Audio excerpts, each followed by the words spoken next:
ke klinik pengen dicek gula, tapi dia nggak puasa, tapi ngomong kalau misalnya udah diagnosis gula tuh, pernah tinggi gulanya, pernah 200, 300, tapi ceknya gula sewaktu.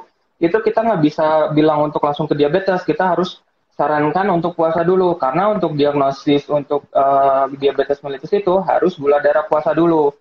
Gula darah puasa gula darah puasa normalnya itu di bawah 100. Nah, sedangkan kalau misalnya untuk diagnosis, kita ambilnya di 126 ke atas. Nah, sekarang gimana nih yang diantaranya? Antara 100 sama 126. Artinya ini kita sebut dengan prediabetes atau belum mencapai diabetes, tapi sudah faktor resiko, udah ancang-ancang nih, udah harus hati-hati.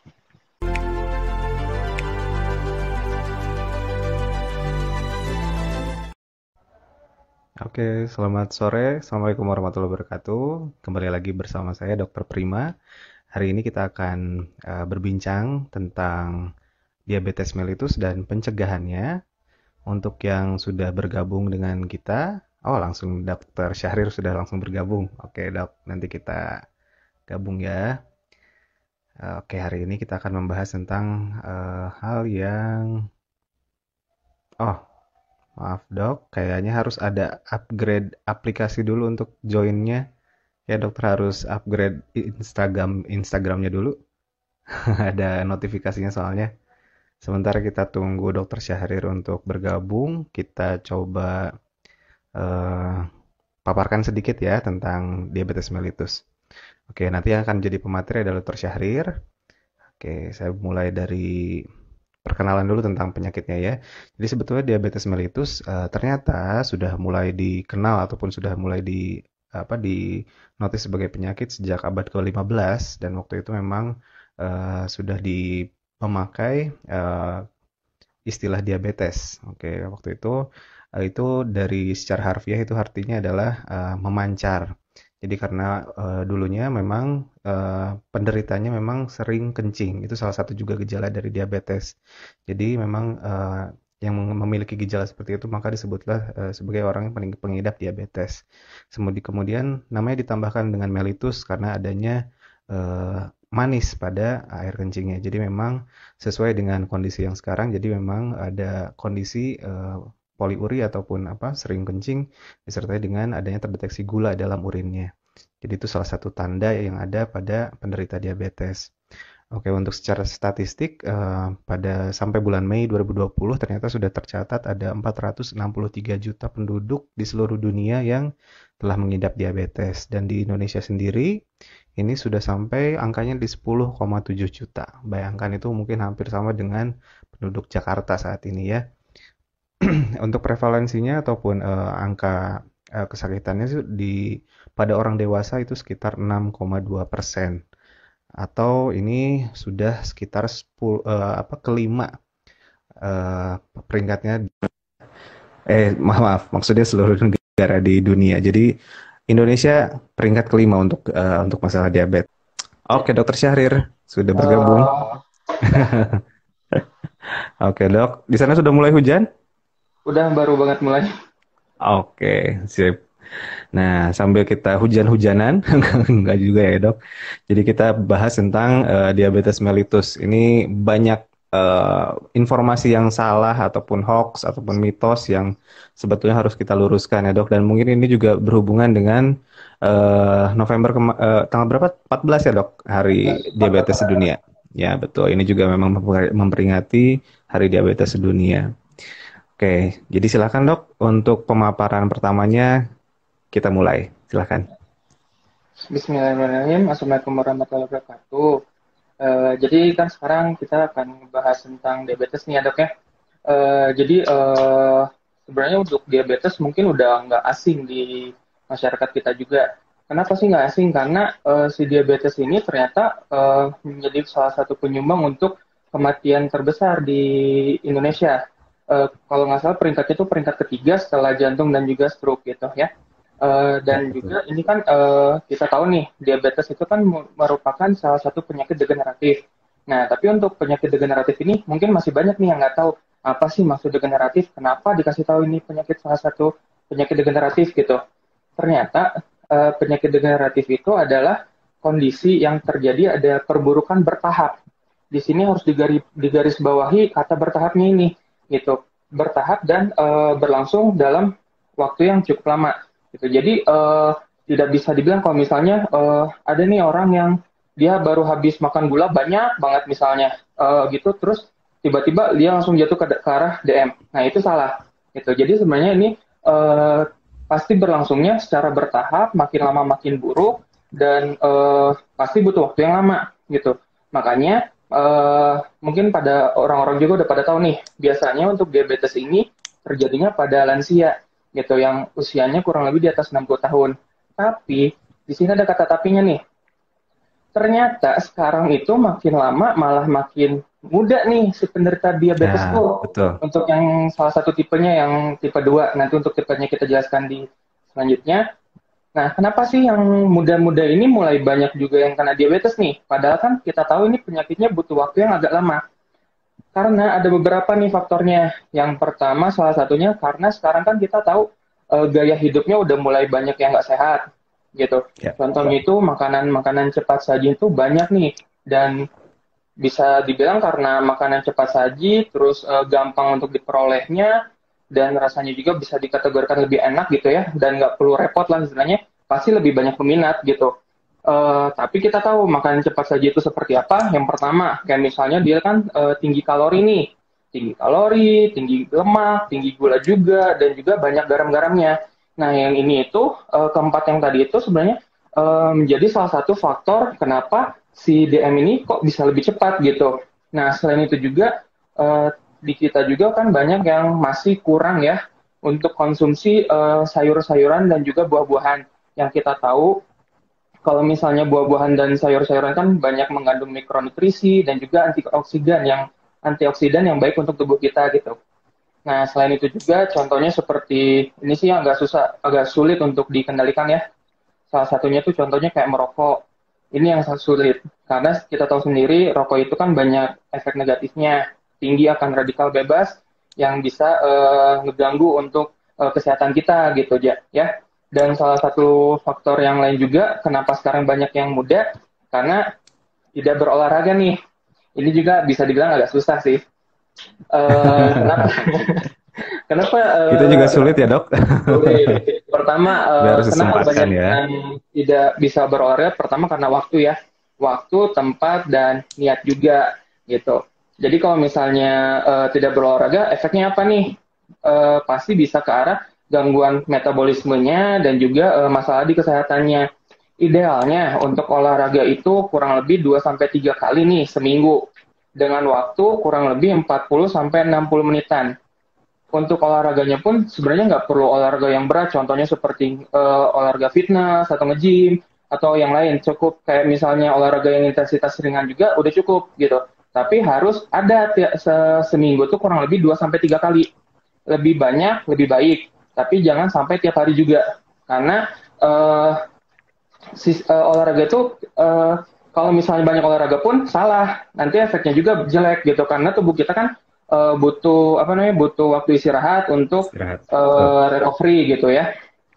Nah, yang faktor-faktor tadi tuh yang mengakibatkan sekarang malah banyak nih yang kena DM gitu. Nah, kita walaupun di usia muda ya, Dok ya. Walaupun di usia muda. Jadi sebenarnya untuk di usia muda emang ada DM yang kategori yang tipe 1 yang emang dari lahir bisa ada gitu. Nah, kita bahas dulu untuk si pengelompokan si DM ini ya. Jadi si DM ini kurang lebih ada 3 ya kategorinya. Yang pertama tipe 1, tipe 2, dan juga ada yang gestasional atau pada saat kehamilan. Kalau yang untuk tipe 1 sih ini yang jadi masalah sebenarnya, pokoknya untuk diabetes ini yang jadi masalah kata kuncinya insulin. Kata kuncinya insulin. Kalau yang tipe 1 insulinnya nggak ada, tidak bisa diproduksi atau misalnya kurang. Nah, kenapa bisa kurang? Bisa banyak penyebab. Contohnya bisa karena ada kelainan autoimun, infeksi virus, ataupun herediter. Nah, kalau misalnya si insulinnya nggak ada, ya pasti kerjanya juga nggak bakal benar kan? Gitu. Beda dengan yang tipe 2. Kalau untuk tipe 2, ini yang jadi masalah si kerjanya, bukan si jumlahnya. Jumlahnya cukup, tapi kerjanya nggak efektif. Jadi hasilnya itu pun bisa sama-sama aja gitu. Kenapa bisa nggak cukup, kenapa bisa tidak efektif nih kerjanya? Ini yang paling sering diakibatkan karena faktor-faktor yang sebelumnya yang tadi dijelasin gitu. Hmm. Nah, terus yang ketiga ini si diabetes yang gestasional. Diabetes gestasional ini dia terjadi pada ibu-ibu hamil, biasanya itu mulai bisa dideteksi di sekitar usia 24 sampai 28 minggu. Kenapa sih apa sih hubungannya ibu hamil dengan si insulin ini? Jadi sebenarnya pada saat hamil kan kita tahu hormon-hormon kehamilan banyak nih yang muncul, tinggi nih kadarnya. Contohnya seperti estrogen, progesteron, sama laktogen plasenta. Nah, si hormon-hormon yang tadi, yang tiga itu, dia tuh menekan si kerja insulin. Jadi kurang lebih sama nanti akhirnya sama kayak tipe 2 gitu. Jadi yang jadi masalah si kerjanya, bukan jumlahnya gitu. Dari tadi kan kita ngebahas tentang insulin lagi, insulin lagi. Nah, sebenarnya Hmm. pada tahu nggak nih insulin itu apa? Nah, Nah, coba jelasin dok. jadi si insulin ini merupakan hormon ya, hormon yang hormon yang dihasilkan oleh sel pankreas, tepatnya di sel beta pankreas yang kerjanya untuk nganterin masukin si glukosa atau gula darah di darah ke sel-sel tubuh.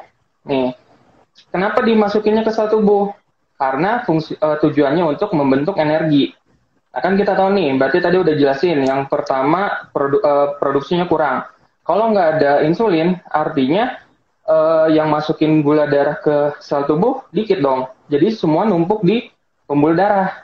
Nah, ini yang kita cek pada saat pemeriksaan gula darah. Di darahnya ada berapa banyak nih si gula darahnya yang tertumpuk di pembuluh darah. Karena dia nggak bisa masuk.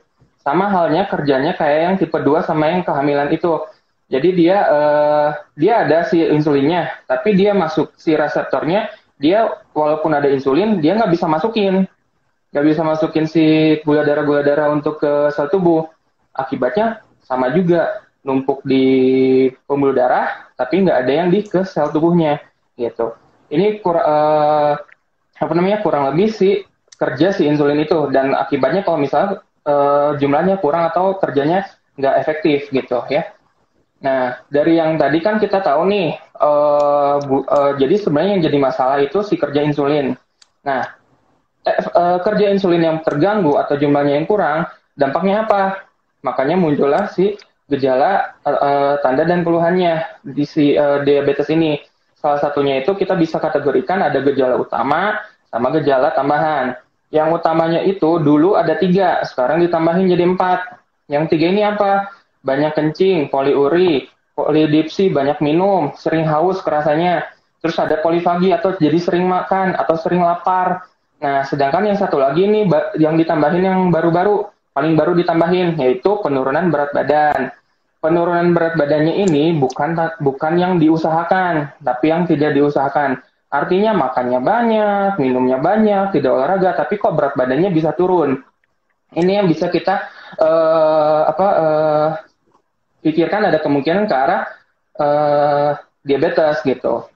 Nah, sedangkan ada gejala tambahannya. Untuk gejala tambahan ini, dia yang paling terkenal sih, paling sering ini luka yang sulit sembuh. Ini yang cukup banyak juga yang menjadi pas ternyata ada luka, diobatin kok nggak sembuh-sembuh nih. Ternyata pas dicek gulanya tinggi. Nah, ini yang kita biasa temukan di keseharian ya. Karena ada luka yang sulit sembuh, terus kadang juga bisa penglihatannya mulai kabur, ada kesemutan juga dan juga cepat lelah atau sering mengantuk. Gitu. Itu untuk gejala dan tanda keluhannya. Nah, tadi kan saya udah dijelasin nih, kalau misalnya si gulanya itu kan banyak di dalam darah. Kita ceknya itu pakai apa aja sih? Ada yang pasti kita untuk ceknya harus pakai laboratorium ya dan pemeriksaan fisik. Untuk laboratoriumnya, yang kita gunakan kurang lebih ada 3 macam. Yang paling gampang, contohnya seperti gula darah puasa, sama gula darah 2 jam postprandial atau setelah makan. Ada yang lebih bagus lagi, kita pakainya HbA1c. Yang untuk diagnosis, di sini kita kan bilang untuk diagnosis nih. Soalnya banyak nih yang datang ke klinik pengen dicek gula, tapi dia nggak puasa, tapi ngomong kalau misalnya udah diagnosis gula tuh, pernah tinggi gulanya, pernah 200, 300, tapi ceknya gula sewaktu. Itu kita nggak bisa bilang untuk langsung ke diabetes, kita harus sarankan untuk puasa dulu, karena untuk diagnosis untuk diabetes mellitus itu harus gula darah puasa dulu. Gula darah puasa normalnya itu di bawah 100. Nah, sedangkan kalau misalnya untuk diagnosis, kita ambilnya di 126 ke atas. Nah, sekarang gimana nih yang diantaranya? Antara 100 sama 126. Artinya ini kita sebut dengan prediabetes atau belum mencapai diabetes, tapi sudah faktor risiko, udah ancang-ancang nih, udah harus hati-hati gitu. Bisa kita lanjutkan, kita cek lagi gula darah puasanya di bulan depan, atau misalnya langsung aja kita ubah pola makannya, pola gaya hidupnya kita ubah, tapi nggak usah dikasih obat gitu. Jadi pola gaya hidupnya kita ubah aja, diperbaiki kayak gitu. Itu untuk diagnosis ke arah gula. Selain itu juga kita bisa ke arah diabetes. Selain itu juga kita bisa cek gula darah 2 jam postprandialnya, 2 jam setelah makan. Itu kalau misalnya untuk diabetes di atas 200. Kalau misalnya HbA1c-nya di atas 6,5. Nah, untuk ketiga ini sebenarnya untuk yang paling bagus untuk yang tadinya untuk konfirmasi diagnosis itu pakai gula darah puasa.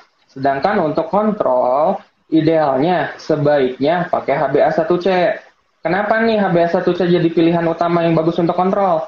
Karena HbA1c ini dia itu ngelihat gula darah kita selama 3-4 bulan. Kenapa bisa ngelihatnya sampai 3-4 bulan? Kita harus tahu nih, ternyata si HbA1c ini dia ada di dalam sel darah, ada di dalam Hb kita gitu. Kenapa dia bisa ada di sana? Kenapa bisa 3-4 bulan? Ya karena kita harus tahu juga umur si sel darah merah kan 120 hari kurang lebih. Jadi pada saat dia pecah atau misal dibentuk yang baru, dia maka baru keluar si HbA1c ini gitu. Makanya bisa kita lihat gula darahnya ternyata 3 bulan ini dia tinggi, tapi pas diperiksa gula darah puasanya rendah. Nah, itu yang jadi pertanyaan, kenapa nih kayak gini? Apakah menjelang dia mau puasa, dia puasanya terlalu lama, atau misalnya 2-3 hari sebelum mau dicek, dia langsung dietnya sangat ketat gitu, makanya pas dicek gula darah bagus. Nah, tapi kalau misalnya kita pakai HbA1c, nggak bisa bohong, karena 3 bulan ini gitu. Makanya kontrol idealnya pakai HbA1c. Cuman mungkin untuk di realitanya agak sulit dipakai. Kenapa? Terbentur biaya. Harganya mungkin tinggi, lebih mahal dibandingkan yang gula darah puasa gitu. Tapi keuntungannya lebih bagus.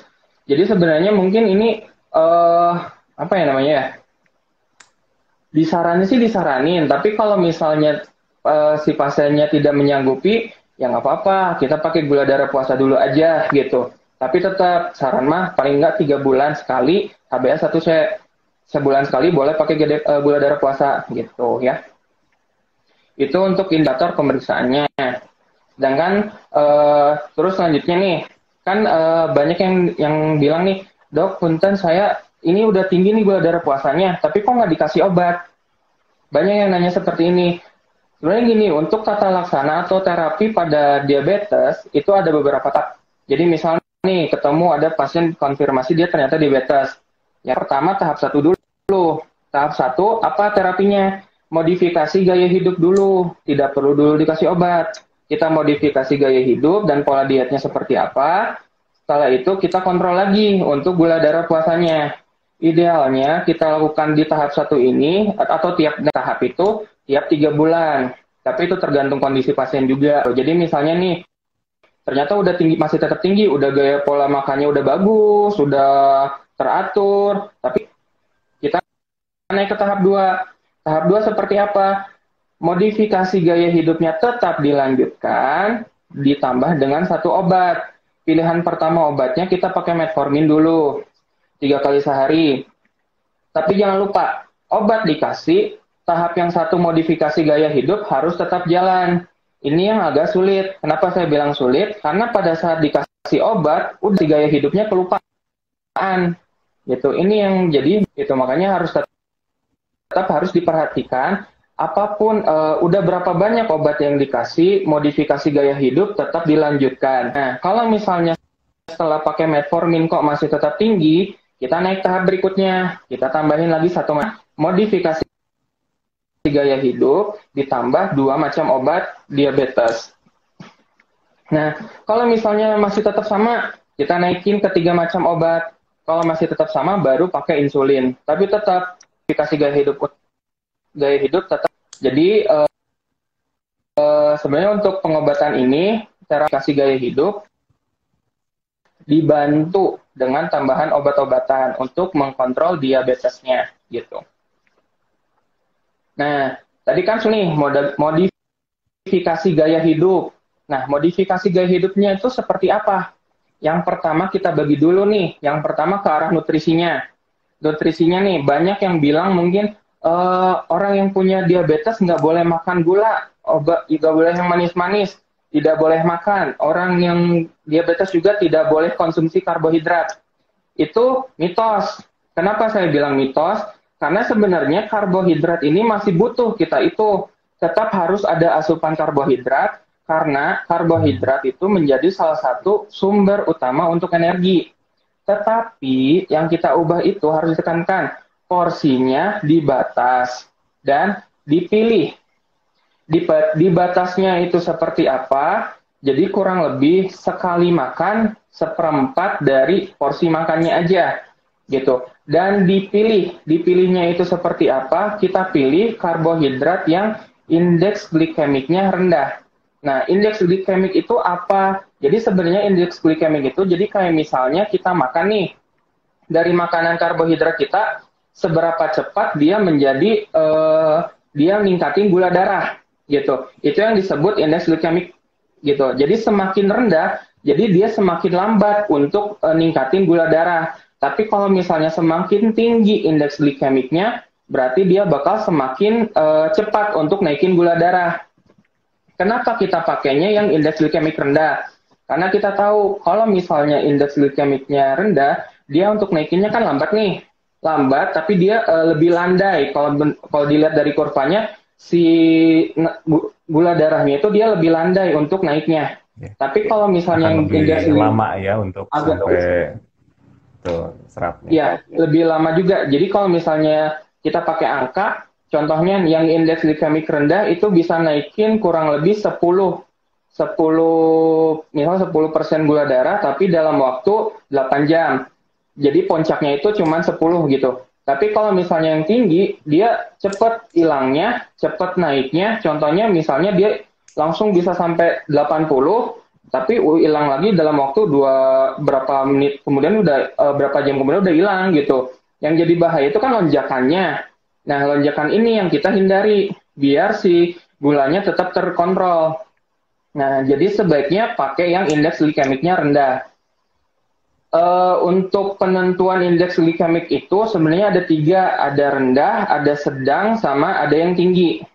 Kalau misalnya rendah itu dia di bawah 55 indeks glikemiknya, kalau misalnya yang tinggi itu di atas 70, kalau nggak salah di atas 70, di antaranya yang sedang.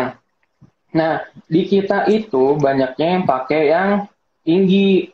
Contohnya itu seperti apa? Nasi putih, terus roti gandum putih, terus kentang rebus, itu yang tinggi. Kerupuk juga ternyata masuk yang tinggi nih. Padahal sering banget ya Hampir semua yang makanan enak-enak ya, Dok, hampir ya? semua ya. Yang agak kaget juga sebenarnya buah-buahan ada juga ya yang tinggi ya indeks glikemiknya. Betul. Contohnya itu ternyata semangka nih, semangka tinggi. Nah, sedangkan kalau misalnya yang sedang, contohnya itu nasi beras merah, mangga, terus ubi jalar, terus ada keripik kentang juga. Nah, untuk kentang sebenarnya dia masuknya di antara sedang dan tinggi ya sebenarnya gitu. Nah, sedangkan Gimana kalau pengolahannya misalnya juga ya mungkin ya, Dok, ya? gimana pengolahan? Terpengaruh dari... Ya, benar saja. Jadi emang gimana pengolahannya juga. Selain itu juga, terus selanjutnya ada yang indeks glikemiknya yang rendah. Kalau yang rendah itu, contohnya itu kacang merah, kacang kedelai, coklat masuk yang rendah. Terus bihun juga masuk yang rendah. Terus ada susu, lemak penuh ataupun susu skim, es krim juga, yogurt juga, wortel juga sama indeks glikemiknya dia yang rendah. Nah, ini yang kita pilih itu yang rendah-rendah saja untuk yang untuk makannya untuk pada penderita diabetes biar si gulanya tidak langsung melonjak. Nah, terus selanjutnya yang kedua setelah karbohidratnya, oh ya saya lupa. Jadi sebenarnya untuk karbohidrat pun kita perhatikan cara mengolah. Kenapa cara mengolahnya juga berpengaruh? Karena gini, contohnya ya, kayak misalnya kentang deh. Kentang kan sebenarnya dia di antara sedang dan tinggi gitu. Kalau misalnya misal nih kita kentangnya kita dibentuk kayak jadi contohnya mashed potato, kita kasih ada tambahan garamnya, kadang ada yang ditambahin juga dengan susu, ada juga yang ditambahin juga dengan gula tambahan, ya itu sama aja bohong gitu. Jadi sebenarnya untuk indeks glikemik ini bukan jadi pacuan utama ya. Ini untuk makanan tapi yang satu satu bentuk gitu, satu bentuk doang. Tapi kalau misal dicampur-campur ya beda lagi gitu. Makanya emang pengolahannya juga harus benar. Oh ya, terus ada yang menarik nih tentang nasi putih mengenai indeks glikemik ya. Ternyata nasi putih ya sebenarnya mungkin ada yang dengar kalau misalnya nasi hangat itu tidak boleh nih untuk pada orang yang diabetes. Ternyata iya, nasi hangat dia tidak boleh pada orang diabetes. Nasi putih ya, nasi putih hangat. Lebih baik yang dingin. Kenapa nih lebih baik yang dingin? Ternyata pada saat nasi yang dingin ini artinya bukan yang dimasukkan kulkas ya, bukan dimasukkan kulkas, didiamin semalaman itu bukan. Tapi yang misalnya udah diambil nih, udah diambil ke piring contohnya, terus dibiarin dulu sampai suhu ruangan. Nah, itu nasi yang disebut nasi dingin yang kita sebut ya di sini ya. Ternyata si indeks glikemiknya dia lebih rendah dibandingkan yang hangat. Itu. Nah, kenapa bisa seperti itu? Ternyata emang ada proses kimia di si nasinya itu gitu. Jadi sebenarnya kalau misalnya kan kita tahu orang Indonesia kan nggak bisa lepas dari nasi ya. Terus kadang kalau misalnya diganti ke nasi merah, kadang ada yang nggak bisa makan juga, malah jadi enak mual gitu. Ya udah nggak apa-apa, bolehlah nasi putih tapi tetap dibatas. Terus jangan yang hangat gitu, jangan yang masih mengepul uapnya gitu. Walaupun itu sebenarnya lebih enak ya dibandingkan nasi yang Ada yang dingin gitu. menyarankan pemasakannya juga harus kayak zaman dulu katanya yang di aron katanya dok. Jadi katanya Di itu lebih Aron. justru hampir sama kayak nasi dingin sebetulnya. Kalau mungkin masuk akal juga karena memang sebetulnya air yang masuknya juga mungkin lebih sedikit jadinya ya Lebih dikit. indeks glikemiknya juga mungkin agak lebih rendah gitu. Ya, Tapi mungkin ya seperti itu itu. agak merepotkan tapi dok. Kalau untuk sekarang sih mungkin agak susah ya untuk nyarinya. Bukan Betul. agak susah, emang susah banget kayaknya nyari yang kayak gitu sekarang. Jadi mungkin kalau misalnya yang simpel daripada repot, ya udah dibiarin aja sampai si agak lebih suhu ruangan, jadi lebih dingin gitu si nasinya. Gitu. Nah, selanjutnya kebutuhan yang selanjutnya kan nutrisinya tadi udah 25% untuk sekali makan, untuk karbohidratnya. Lanjut yang kedua itu berupa protein atau lauk pauknya nih sama 25% sekali makan juga atau seperempat piring. Tapi tetap untuk lauk pauk harus diperhatikan cara mengolahnya karena kalau misalnya nih contoh daging sapi tapi ngolahnya contohnya dipakai santan terus ditambah gula, ditambah garam, ditambah penyedap rasa yang lain ya sama aja bohong gitu ya. Jadi mengolahnya juga apalagi kalau misalnya digoreng juga sama tidak boleh. Disaranin sebenarnya untuk pengolahan makanan sebaiknya dikukus, direbus atau misalnya kalau misal dipanggang lebih baik sih sebenarnya dibandingkan digoreng gitu. Tapi tetap lebih bagus mah direbus atau dikukus gitu. Nah, dan juga untuk yang protein dan lemak ini, kalau misalnya dia hanya diabetes saja, mungkin nggak terlalu repot. Tapi yang repot itu mungkin pada orang yang punya diabetes, kolesterolnya juga tinggi.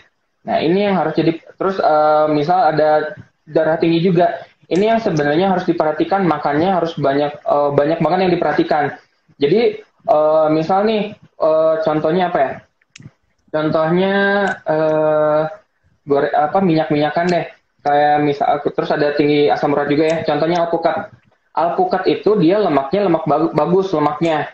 Karbohidrat juga bagus dia. Tetapi kalau konsumsinya banyak, kasihan asam uratnya gitu. Jadi sebenarnya ini kalau misalnya dia yang datang dengan pasien yang agak kompleks, artinya semuanya dia tinggi, punya banyak yang tinggi, ini untuk pemilihan makanannya emang harus hati-hati. Tapi tetap hati-hati bukan berarti tidak boleh ada yang dimakan. Sama sekali. Karena ada Betul. beberapa kasus yang malah dia karena punya gula, punya kolesterol, ya dia cuma makannya kayak misalnya umbi-umbian doang, tapi nggak ada makanan tambahan yang lain. Nah, masalahnya kalau misalnya dia seperti itu, hanya makannya umbi-umbian aja, proteinnya dari mana, lemaknya dari mana, nutrisi-nutrisi yang lainnya dari mana, vitamin yang lainnya pun dari mana, gitu. Makanya emang untuk sebenarnya mitos di kita emang cukup kuat ya. Kayak misalnya yang tadi saya bilang, kalau misalnya punya gula jangan makan manis. Itu tuh masih banyak yang seperti itu. Jadi malah dia nggak mau makan. Dia nggak mau makan nasi, nggak mau makan kentang, nggak mau makan makanan yang tinggi karbohidrat. Tapi apa efeknya? Ternyata kalau misalnya ada diabetes itu gampang juga si gulanya turun atau ngedrop gitu. Makanya banyak kasus yang dia ada penurunan kesadaran, pingsan, ada riwayat gula, ternyata dicek gulanya dia turun rendah banget. Ditanya makannya jarang. Nah ini yang susah. Karena sebenarnya karbohidrat itu harus tetap perlu kita gitu ya untuk menjaga stabilitas si gula darah gitu. Nah, terus selanjutnya kan tadi udah 25% karbohidrat, 25% protein dan juga lemak, sedangkan sisanya apa nih? Yaitu buah-buahan dan juga sayur-sayuran. Nah, tapi harus ditekankan nih ya, kalau misalnya penggunaan konsumsi buah-buahan jangan di jus. Kenapa tidak boleh di jus? Karena pada saat di jus, misalnya satu gelas jus apel contohnya, itu kalau misalnya diminum dalam bentukan jus dengan dimakan langsung apelnya, kenyangnya beda. Lebih kenyang pas kita makan yang makan apel yang dalam bentukan buah bukan jus. Kenapa? Karena kita ada proses mengunyahnya juga, gitu. Ada ngunyahnya, jadi merangsang untuk kenyang juga. Terus kalau misalnya jus, hati-hati. Kalau jusnya murni sih, ya oke-oke aja. Tapi kalau jusnya ditambahin gula, ya itu sama aja bohong, gitu. Dan Indeks glikemiknya juga akan turun, meningkat nggak sih dok kalau misalnya dengan di jus? kalau misalnya untuk di jus, kalau nggak salah sih, nggak ada pengaruh yang terlalu besar. Cuman tetap yang diperhatikan kalau misalnya di jusnya dengan tambahan si gulanya itu, gitu. Ya. Dan kalau misalnya dibandingkan juga mungkin harus diperhatikan kayak misalnya nih satu gelas jus apel, itu harus tahu ini apel satu gelasnya itu apelnya berapa biji.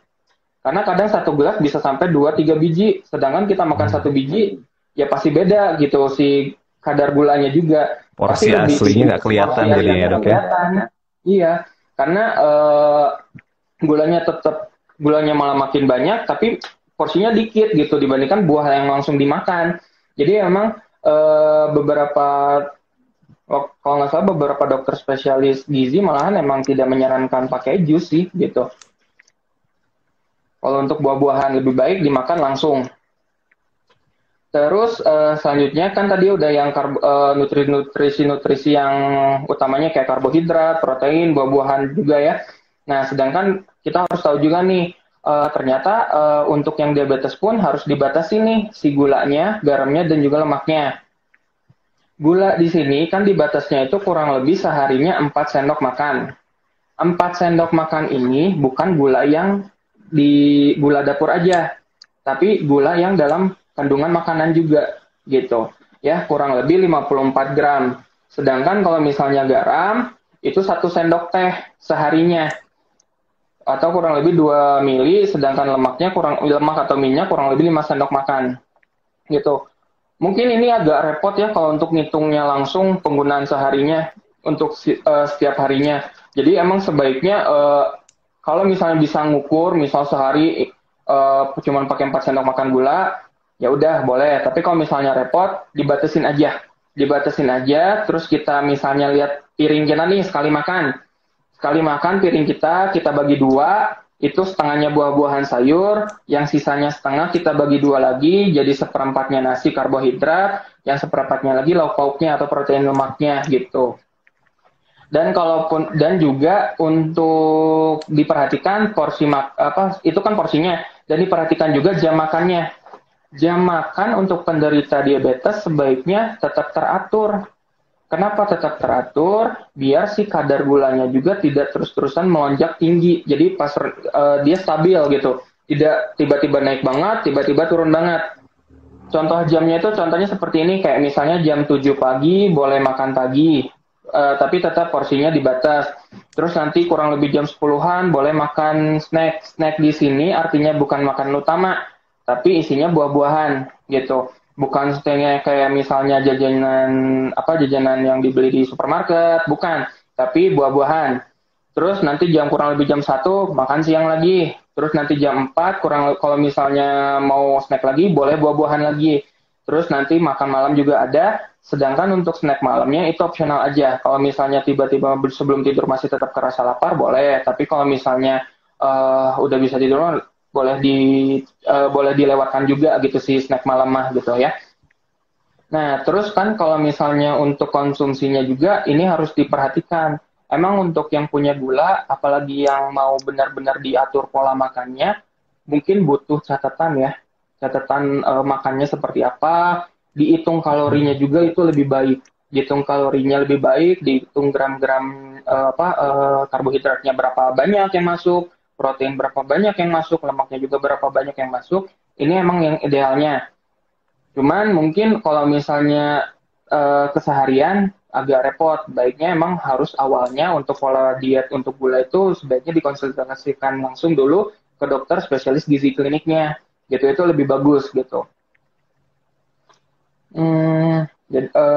Terus mungkin untuk penjelasan tentang modifikasi gaya hidup untuk pada penderita diabetes sudah dulu dok. Kalau nggak Oke, salah, siap tambah dok. itu ada pertanyaannya dok ya? Iya, ini sebagian pertanyaan udah dibabat habis, Dok. Oh, udah Ada beberapa yang dibahas. udah terjawab. Oke, sebelum kita masuk ke pertanyaan, saya simpulkan dulu ya. Jadi jelas ya bahwa sebetulnya penyakit diabetes ini memang karena ada masalah dari insulin, entah itu dari produksinya ataupun dari efektivitas dari kinerjanya. Ya, jadi diabetes tipe pertama itu karena jumlahnya yang memang kurang. Untuk yang tipe kedua karena sensitivitas ataupun kinerjanya yang memang kurang gitu. Dan ada satu lagi tipe yang lain yaitu tipe yang gestasional ya dok ya, ketika ibunya hamil. Nah sebetulnya nggak ada ya pembagian basah dan kering ya dok ya. Ya, Jadi nggak ini ada bahasa banyak banget kerennya. ini mitos di masyarakat bahwa diabetes itu ada yang kering dan ada yang basah gitu. Saya juga nggak ngerti ini yang bikin basah siapa yang nggak ngerti.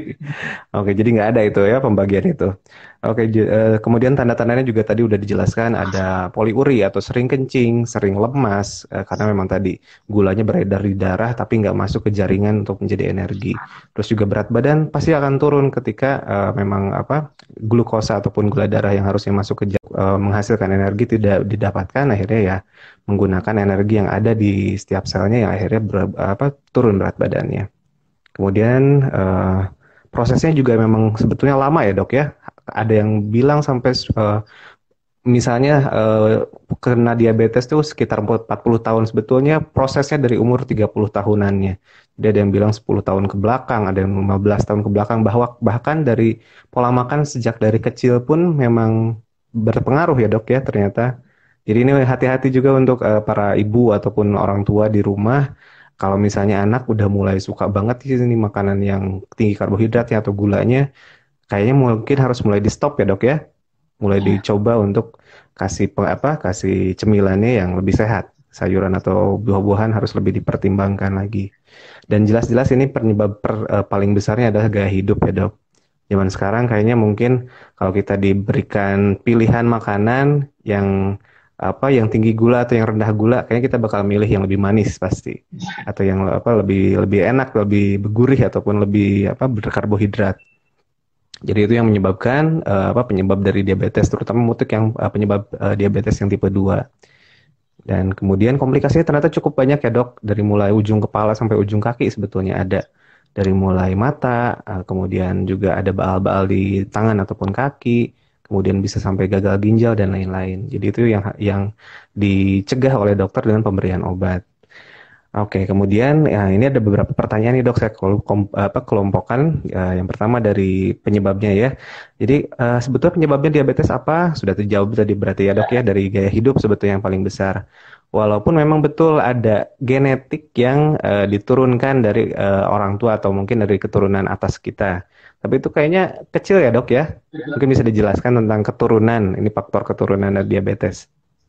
Nah, sebenarnya mungkin harus dibedain dulu ya. Ada sebenarnya untuk diabetesnya itu yang dia emang herediter atau emang karena genetiknya. Ini kan emang diturunkan juga gitu. Yang menjadi salah satunya jadi yang diabetes tipe satunya itu gitu. Tapi ada yang faktor resikonya jadi lebih tinggi kalau misalnya orang tuanya punya diabetes. Ini sebenarnya diturunkan nggak bisa dibilang diturunkan juga ya, tapi meningkatkan faktor risikonya. Jadi emang dia bisa aja dia nggak kena diabetes walaupun orang tuanya dia ada diabetes, Betul. tapi resikonya meningkat gitu. Ini mungkin yang Hmm. harus dibedain antara turunan dengan faktor risiko dari orang tua gitu. Nah, Ya, betul. kalau Betul misalnya untuk sekali yang dok. diabetes tipe 2, itu biasanya yang faktor risiko diturunkan dari orang tua gitu. Ya. Jadi sebetulnya hampir semua penyakit itu ada faktor keturunannya, walaupun cuma influenza ya, tapi itu sebetulnya faktor resiko. Dan tenang saja untuk semua hampir semua penyakit, faktor keturunan itu cuma sekitar 10%. Tetap yang paling besar adalah faktor lingkungan dan kebiasaan atau perilaku gaya hidup kita. Jadi itu yang harus dimodifikasi kalau kita memang punya keturunan yang kuat banget dari atasnya nih, diabetes dua-duanya bapak ibu kita. Tapi tenang, tidak bakal selalu pasti bakal langsung diabetes juga ya dok ya. Ya. Oke, kemudian tadi sudah dibahas. Jadi kalau misalnya ibunya juga diabetes, apakah kemungkinan besar apa anaknya akan diabetes? Tergantung gaya hidup berarti ya dok. Oke. Kemudian tanda tanda gejala yang bisa dideteksi di rumah nih dok. Tadi mungkin sudah dijelaskan sebetulnya ya. Mungkin bisa diulang lagi dok. Kalau misalnya tanda gejala yang bisa di rumah ya, kadang kayak misalnya sebenarnya si gejala utama udah bisa dilihat. Kayak misalnya yang berat badan turun nih. Berat badan turun pun kan kalau misalnya emang dia rutin untuk ditimbang berat badannya mungkin cepat untuk kelihatan, oh ini turunnya agak cepat nih. Padahal nggak ada usaha gitu untuk nurunin berat badannya. Itu bisa dideteksi di rumah. Terus contohnya misal Hmm. poliurin nih atau misal sering kencing. Nah, sering kencingnya kita lihat dari mana? Bisa ada gejala kayak nokturi atau misalnya malam hari terbangun hanya untuk pipis doang, bisa sampai 2 sampai 3 kali nih bangun malam hari untuk pipisnya. Ini bisa salah satu tandanya juga. Dan kalau misalnya sering lapar ataupun sering minum itu mungkin agak susah ya untuk dilihat di rumah pun gitu. Paling kalau misalnya mau juga kayak apa ya namanya, oh ya untuk ngantuk nih, ngantuk ngantuk itu bisa jadi tanda untuk ada kemungkinan ya di sini bilang kemungkinan untuk jadi diabetes. Nah ngantuknya itu seperti apa nih? Ngantuk yang misalnya kita yang harusnya orang lain tuh nggak ngantuk, contohnya habis lagi nonton pertandingan bola lagi seru-serunya, tapi kok kita ngelihatnya malah ngantuk gitu. Nah itu bisa jadi tanda, bukan bukan kayak misalnya Betul. ngedengerin lagu melo, ngedengerin yang apa yang enak buat tidur gitu. Ya itu mah emang ngantuk wajar gitu. Jadi ini ngantuknya ngantuk yang nggak wajar gitu. Beda sama Walaupun ngantuk yang cukup tidur wajar. ya dok ya. Walaupun cukup tidur gitu. Itu bisa Betul. jadi yang kita bisa lihat juga. Dan ini yang agak sering kayak misalnya lukanya lama sembuh. Oh ya untuk luka lama sembuh ini mungkin yang jadi salah satu dasar sih yang mungkin dibilang ini diabetes yang basah sama yang kering. Kalau nggak salah kalau yang basah itu yang dia ada lukanya basah nggak kesembuh-sembuh. Kalau nggak salah itu awal dasar yang bilang ini diabetes yang basah gitu. Itu Kalau yang asal kering dia nggak ada muasal luka. mitosnya ya dok ya. Kalau nggak salah mitosnya asal muasalnya emang dari sana, dari si luka yang susah sembuh. Biasanya sih kelihatan ya kalau misal lukanya susah sembuh tuh paling sering mungkin nanti di bagian tungkai bawah atau di kaki ya, di kakinya ada luka misalnya ada luka cukup dalam, terus kok nggak sembuh-sembuh, udah berminggu-minggu nggak ada perubahan, berbulan-bulan nggak ada perubahan, itu emang sebaiknya sih harus cepat langsung dikonsultasikan ke dokter terdekat gitu.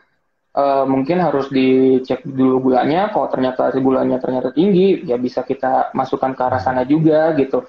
Sebenarnya untuk deteksi di rumah tuh kita cari gejala-gejalanya aja, tapi tetap untuk diagnosis harus ke dokter Ya. gitu untuk pemeriksaan laboratorium Sebetulnya juga juga. untuk memiliki apa alat glukometer itu juga sebetulnya boleh ya dok ya di apa Sebenarnya beli boleh. sendiri juga silahkan saja gitu. Jadi nanti ketika memang nilainya udah di atas 150 misalnya 160, itu segerakan untuk konsultasi ke dokter karena memang itu yang paling kita lihat dari gejala yang objektifnya gitu. Sementara yang lainnya memang gejala subjektif bisa saja memang ternyata bukan gejala yang mengarah ke diabetes gitu ya. Oke, kita lanjut ke pertanyaan yang selanjutnya. Eh, jadi sebetulnya untuk agar tidak mengantuk, ya, dok, ini ada satu pertanyaan. Berarti memang harus berobat dulu ya, karena memang Harus kalau berobat dulu ya. misalnya gula darahnya sudah normal ataupun udah terkendali, itu bakalan ngantuknya mungkin kemungkinan bakalan agak berkurang. Oke, porsi makan yang sudah dianjurkan udah jelas tadi ya, bahwa karbohidrat itu adalah seperempat dari keseluruhan dari porsinya. Jangan berlebihan dan harus diperhatikan juga jenis dan apa cara pengolahannya juga. Kemudian, nah ini, ibu yang diabetes, apakah ada obat yang harus dikonsumsi nih dok? Agar nanti biasanya kan bisa jadi makrosomia ya, atau bayinya berlebihan berat badannya. Gimana Nah, dok? kalau untuk ibu hamil ya, harus tahu dulu nih sebenarnya dia ibu hamilnya sebelum dia hamil udah punya diabetes atau misalnya pas Hmm. hamil ternyata dicek ternyata tinggi itu emang bisa ada gitu. Untuk pengobatannya tetap harus ke dokter spesialisnya dulu, dipastikan dulu bayinya aman. Biasanya kita pantau dari berat badan bayinya. Kalau berat badan bayinya makin lama makin tingginya cepat, mungkin ibunya juga kita cekkan gula darahnya. Ternyata tinggi, kita obatin pakai obat metformin. Biasanya pakai metformin dulu. Metformin ini alhamdulillah aman untuk ibu hamil gitu. Tapi tetap untuk penggunaan metformin harus dengan resep dokternya gitu. Tidak boleh langsung karena bayinya pas di USG tiba-tiba gede terus sama dokter nggak dikasih tahu, nggak dibilang sebenarnya untuk konsumsi metformin, tapi pasiennya inisiatif minum metformin itu nggak boleh tetap gitu ya. Jadi baiknya dikonsultasikan langsung ke dokter spesialisnya gitu ya. Itu harus dengan pengawasan dokter ya. Ya. Jadi untuk smart friend yang kira-kira ada riwayat diabetes ataupun misalnya memang agak tinggi ketika kehamilan, segerakan langsung konsultasi ke dokter spesialis kandungan. Oke, kemudian ini juga banyak pertanyaan nih tentang obat nih dok. Jadi Ya. ada yang bertanya, ibu saya udah 10 tahun nih diabetes nih dok. Apakah obat harus terus dikonsumsi dok? Untuk obat diabetes emang harus terus dikonsumsi. Untuk saat ini diabetes ataupun misalnya contoh penyakit lain kayak penyakit jantung itu belum ada atau hipertensi itu belum ada kata sembuh. Tapi yang ada baru kata terkontrol.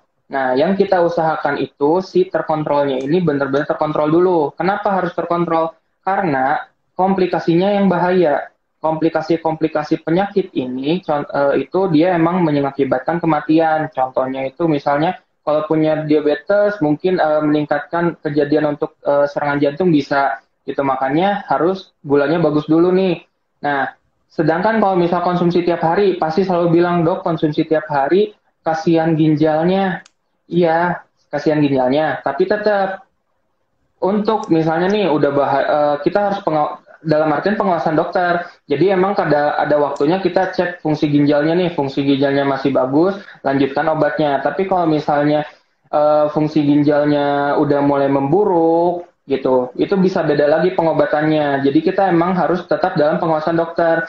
Tidak bisa kayak misalnya emang karena udah biasa minum obat gula ya dilanjutin terus-terusan bertahun-tahun nggak kontrol ke dokter itu pun salah karena harus tetap kontrol ke dokter gitu untuk mencegah terjadinya si komplikasi yang lain. Terus kadang karena takut kena ginjalnya jadi obatnya yang di stop. Nah di sini harus ditekankan kalau misalnya obat di stop itu baik buruknya dipertimbangkan. Buruknya lebih banyak kalau misalnya kita stop obatnya. Kenapa? Karena kalau kita stop, kemungkinan kita kasarnya kemungkinan untuk kematiannya lebih tinggi kalau kita obatnya di stop dibandingkan kalau minum obat terus-terusan, kasihan ke ginjalnya. Tapi kan untuk menjadi kerusakan ke ginjal itu pasti butuh waktu yang lama atau yang panjang gitu. Makanya emang tetap kita harus konsumsi obat dan harus ingat konsumsi obat terus-terusan, tapi tetap harus kontrol gitu. Jadi walaupun obatnya tetap sama tiap kali kontrol, yang kita periksakan itu pada saat kontrol si komplikasinya gitu. Takutnya terjadi perburukan, makanya tetap harus kontrol. Tuh. tanpa diobati pun sebetulnya diabetes juga mempunyai banyak komplikasi, terutama memang ke ginjal juga gitu. Jadi ketika tidak diobati, justru sebetulnya ada beberapa penelitiannya juga sebetulnya dok. Ketika dibandingkan nih antara yang tidak diobati dengan yang diobati, yang mana yang lebih cepat duluan yang ginjalnya rusak? Ternyata yang tidak diobati. Jadi sebetulnya sih karena memang proses penyakitnya juga, jadi memang kerusakan ginjalnya juga memang hampir ada sih gitu, tapi bisa kita minimalisir justru dengan konsumsi obatnya. Jadi itu obat yang dikonsumsi terus-terusan merusak ginjal juga sebetulnya bisa dibilang mitos mungkin ya dok ya, Bisa karena dibilang. tanpa tanpa diobati pun ya kerusakan ginjal tetap ada pada penderita diabetes.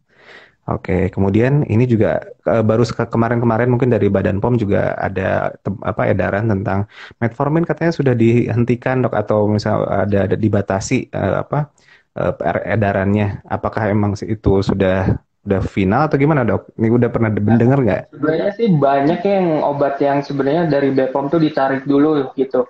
Emang Betul. selalu tuh salahnya tuh selalu diberitakan ditariknya. Tapi pas dibolehkan diedarkan kembali, nggak pernah ada Tidak beritanya pernah gitu. diberitakan, betul. Iya, jadi ini emang sebenarnya yang kemarin juga kasusnya hampir mirip sama kayak ranitidin. Kita Ya. ditarik obatnya itu karena ternyata di luar itu ada penelitian bahwa si eh, dalam kandungan obat metformin dia ada kandungan yang berbahayanya yang mungkin untuk jadi Hmm. ke arah tumor. Tapi pas diperiksa di kita si kandungan itu tuh nggak ada gitu. Nah, Kenapa betul. kita di stop dulu peredarannya untuk ngasih waktu untuk diteliti dulu nih si metformin yang ada di kita. Nah, Mm-mm. ternyata udah bagus, sebenarnya udah bisa diedarin kembali, tapi beritanya nggak ada. Itu yang jadi masalah.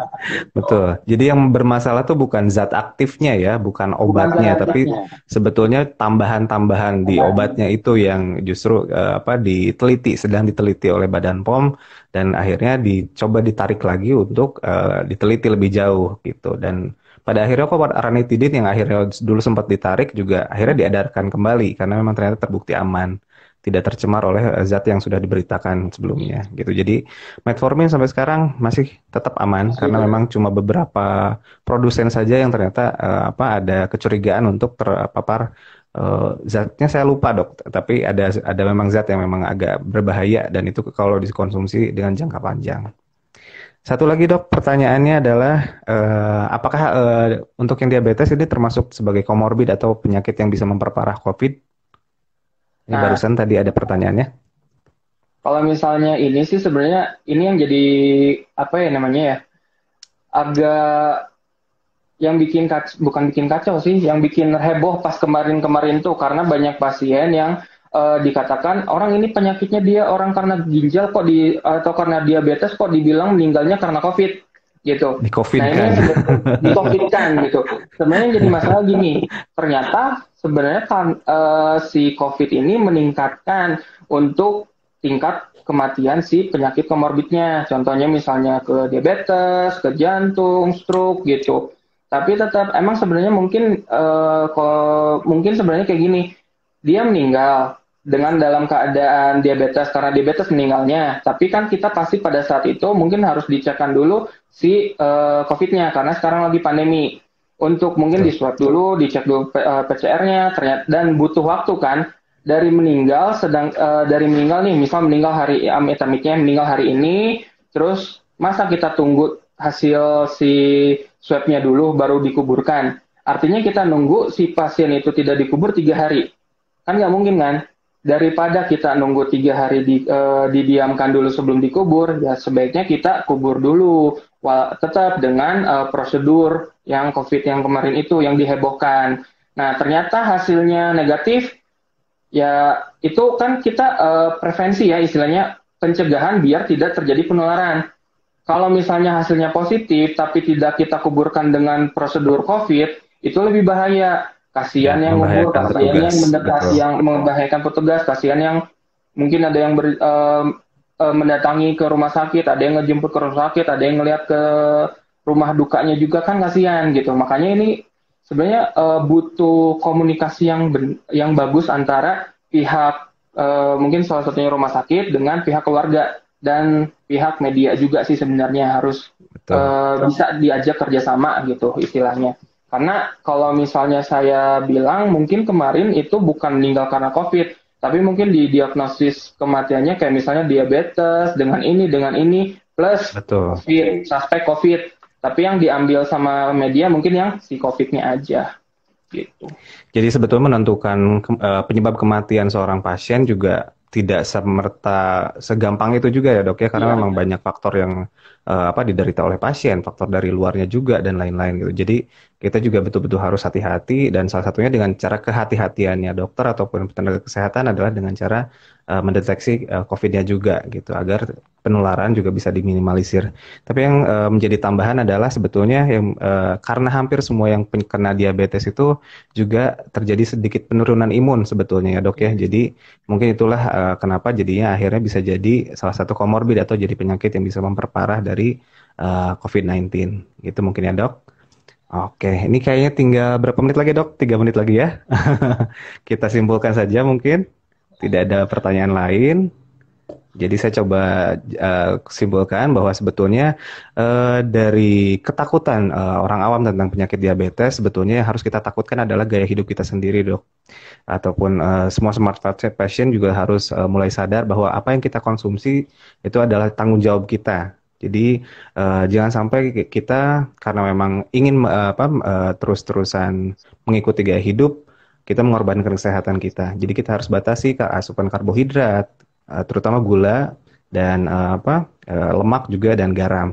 Jadi kalau misalnya sekuat apapun nanti genetik ataupun keturunan kita punya riwayat diabetes di atas kita, kalau kita akan terus menjaga kesehatan dengan gaya hidup sehat, insya Allah kita akan terhindar dari penyakit diabetes mellitus.